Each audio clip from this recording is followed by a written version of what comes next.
In this video, I'm sharing some of my favorite oils for a good, simple, natural skincare routine. My name's Loanna and I'm a retired licensed esthetician. These are the oils that I feel are a really good place to start, especially for us over 50. First, we're going to look at some basic, all-purpose, really lovely oils. Then we'll look at a few more that are more targeted for anti-aging. And I'll show you how to choose the right one for you and how to use them. The first three oils I want to talk about are apricot kernel oil, an argan oil, and a sweet almond oil. I also have a few oils that I personally stay away from, and it may be a reason that you really haven't ever thought about. Before we get into fun stuff, let's look at these basics. Apricot kernel oil. It is probably my favorite. I'll be listing all of the oils goodies right here. I'll hit the high points and we'll try to stick to the stuff that you really just want to know. I don't know if you feel this way, but I think we all have information overload, and I'm going to try not to do that. Apricot kernel oil is a relatively dry oil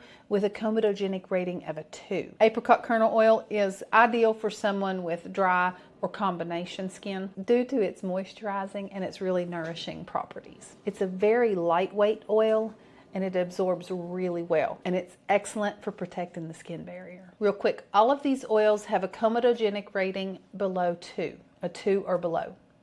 And what the comedogenic rating is, it's a scale between 0 to 5, with 5 being the most pore clogging. I'm mainly targeting mature and anti-aging benefits. These oils aren't specific for aging skin. That's just where we're hanging out today. Apricot kernel oil comes from the pit of an apricot, like the peach seed.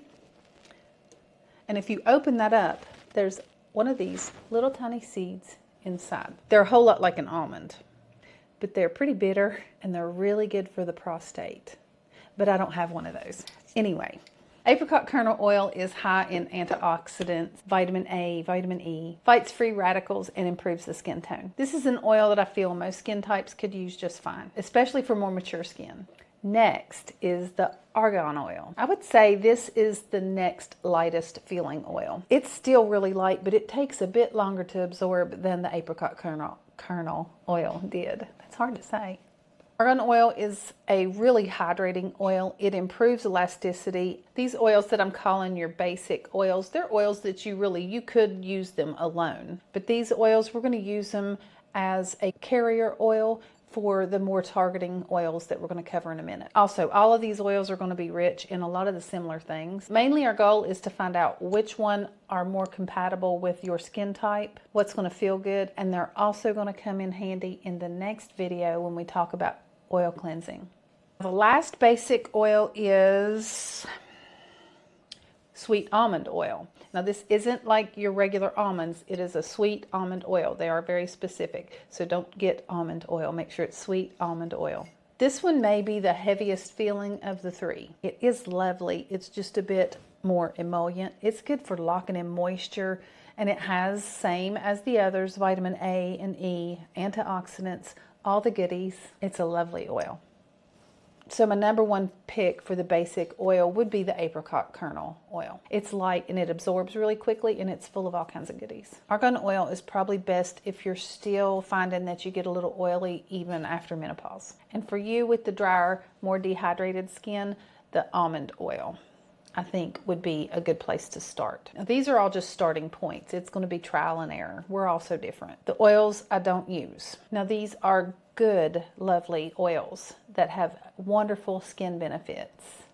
And that is sunflower seed oil and hemp oil. And this is a shame because they are lovely. Another wonderful thing about sunflower and hemp is that they are known to be able to absorb contaminants out of the soil, and they're commonly used to clean heavily contaminated soil. When crops have been repeatedly sprayed with herbicides, pesticides, and even glyphosate, so whatever's planted in that soil in the future will take up those toxins into that plant. Now the good news is the sunflowers and the hemp will pull those contaminants out of the soil. And the sunflower and hemp used to clean up that contaminated soil is not meant to be used after that. The regulations to prevent the contaminated plant material from getting into things like animal feed or the cosmetic industry, those rules rely on testing and enforcement of those rules. And surprise, surprise, there's gaps in the enforcement of those rules, even with organic labeling.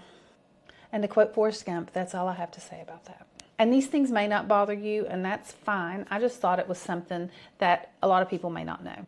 The first fun oil is red raspberry seed oil. It's a really nice light oil and it absorbs really well. It's anti-inflammatory, nutrient dense, rich in antioxidant. It hydrates, it smooths, it improves elasticity, reduces fine lines, and it offers a limited UV protection, and that makes it ideal for mature skin, sensitive skin.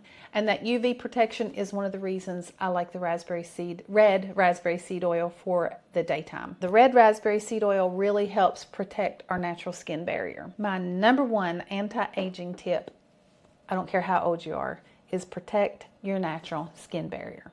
The skin barrier is basically our skin's protective layer that keeps moisture in and contaminants out, and it's kind of a brick and mortar type situation. And that's what these oils do. They help support that barrier to make it strong, and all of these oils do that. And now for the Powerhouse oils. We have rosehip oils, pomegranate seed oil, and sea buckthorn oil. Sea buckthorn has all the good fatty acids, beta carotene. It supports collagen production and skin renewal. It improves fine lines and wrinkles, helps reduce scars and acne marks, and hyperpigmentation. That's those dark spots. So that helps even out skin tone, and it strengthens the natural skin barrier. And it has a shelf life of 6 months. And that is really important, and we'll go into why here in a minute. The sea buckthorn oil is a pretty potent oil, and that's where the basic oil that you pick from the first 3 comes into play. That's where you can blend a few drops of the sea buckthorn oil in with your main oil. However, you can use the sea buckthorn oil as a spot treatment on those dark spots as needed. Next, we have the pomegranate seed oil. It smells really nice. It's a light, fruity scent. None of these oils have a really strong scent. They all smell pretty mild and nothing is offensive. Now, the pomegranate seed is a collagen helper. It's lightweight and it is deeply nourishing. It improves elasticity. It's a strong antioxidant, and it's great for the skin barrier as well. This is a skin repairing oil. Now, there are so many other great oils. I'm just trying to keep it simple so that it's not too overwhelming. These are not essential oils, they're seed oils. Now, you may say, well, if they're seed oils, you said seed oils are bad. I did. The PUFA rich oils, that's what these are, seed oils, are only a concern if they've been oxidized. They oxidize from light exposure, heat, and time. That's why you want to pay attention to these expiration dates. You want to look for cold pressed, dark glass bottles, and pay attention to those expiration dates. Fresh oils that are stored properly and used within that expiration date provide really good essential fatty acids that are wonderful to protect the skin barrier. Just pay attention to those things. Now, they can be stored in the refrigerator, but nobody likes cold oil. Like, for instance, this rosehip oil, it's a pretty big bottle. So what I'll probably do is take some out and put it in one of these smaller bottles and store the rest of this in the refrigerator until the next project. And that'll be soon. That's probably going to be that body oil. Now, this next oil is going to be a little bit different than those other oils because this is actually that oil that we made together in that previous video. This is a frankincense and comfrey infused and a frankincense oil. And I infused this in some jojoba oil in another video. The frankincense is excellent. This is my everyday oil. I like the blend. I know these work well for me. Excellent for anti-aging, skin rejuvenation, hyperpigmentation, all the good things. And I used jojoba oil as the base. And the reason I chose the jojoba oil is because we infused that with heat. And jojoba oil can handle that heat pretty well because it is technically a wax. So it stays very stable when it's heated and it doesn't oxidize. So this one sits in a different category than the seed oils. And it is the one that I use daily. Excellent for protecting the skin barrier. It's great for hyperpigmentation, skin renewal, and so much more. It sounds like we have hyperpigmentation covered. Now that we have an idea for what all these oils do, let's talk about how to use them. Quick note before I do that, many of these oils are nut oils and fruit oils. If you are allergic, pay attention to how they're derived. And if an oil's new to you, test a little small area first. Use your noggin. Only you can decide what's right for you.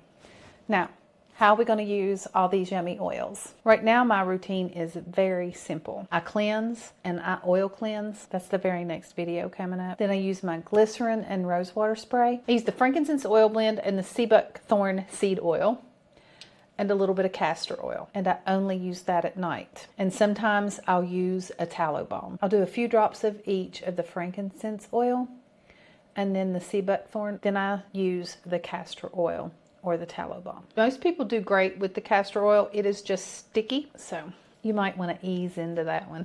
Now let's say this is all new to you. What I recommend is that you choose one of the basic oils, and that sounds like it's going to work for your skin type, and one of the treatment oils. So let's say you start with the sea buckthorn oil, because we're starting with the nighttime routine. Number one, you've washed your face. Number two, if you have the glycerin and rose water, do the glycerin and rose water. Don't worry, I have a video on that and I will have it linked at the end of this video so you can go straight to that. And if you don't have that, I highly recommend it, especially if you are using the oils or tallow. And don't worry, if you don't have the glycerin and rose water spray, just use the oils on freshly washed face. That way the skin has some moisture in it and then the oils can lock it in.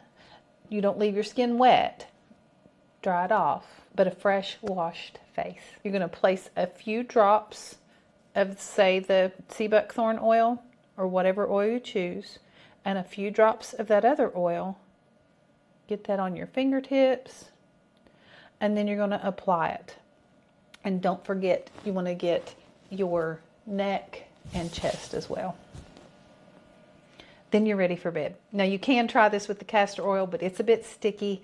It's not beginner friendly, but I love it. Now try this for several nights. Make sure that your skin is reacting good to it. Then you can add one of the other oils and see how you do with that. If you're throwing 3 or 4 oils on your skin all at once, it's hard to tell which ones are working, which ones aren't working so good for you, or if something's not agreeing with you. You need to be able to pinpoint who the problem is. Also, your skin needs a little time to adjust. Sometimes if the skin is adjusting, you may purge.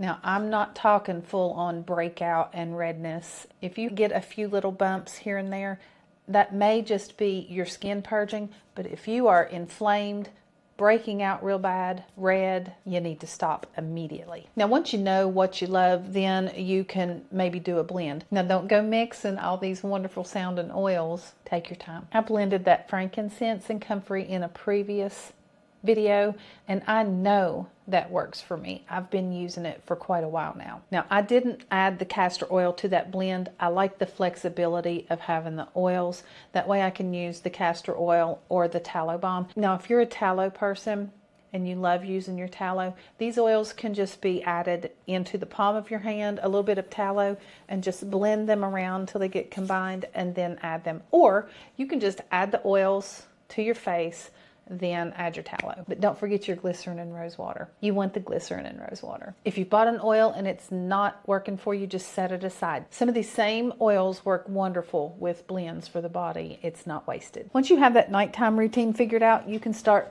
thinking about what you want to use in the day. Again, you're going to start with one oil, just like with the nighttime. It's perfectly fine if you only find 1 or 2 oils. That's all you need. You're in control and you know your skin better than anybody.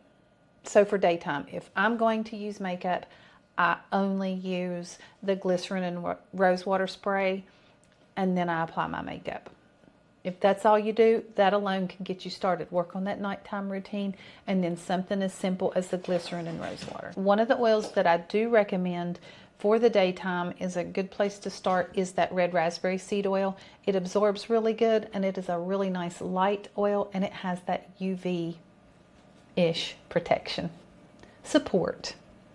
It's not a sunscreen. We will make some of those custom blends later, kind of like that comfrey and frankincense oil, but these single oils can get you started. And if blending oils is something you'd like to dive deeper into, let me know in the comments so I can know where to go from here. Now, I don't use a traditional cleanser on my face. I oil cleanse, and I know that may sound really weird. In the next video, I'm going to show you how and why, and oil cleansing may surprise you. It has made one of the biggest impacts on my skin since I've gone to the natural skin skincare routine. Probably the most important change, actually. As soon as that oil cleansing video is up, you'll be able to find it linked right here, and the glycerin and rose water video will be in this playlist right here or in the description. I thank you all so much for hanging out with me. My name's Loanna, and this is A Little Bit of Homestead.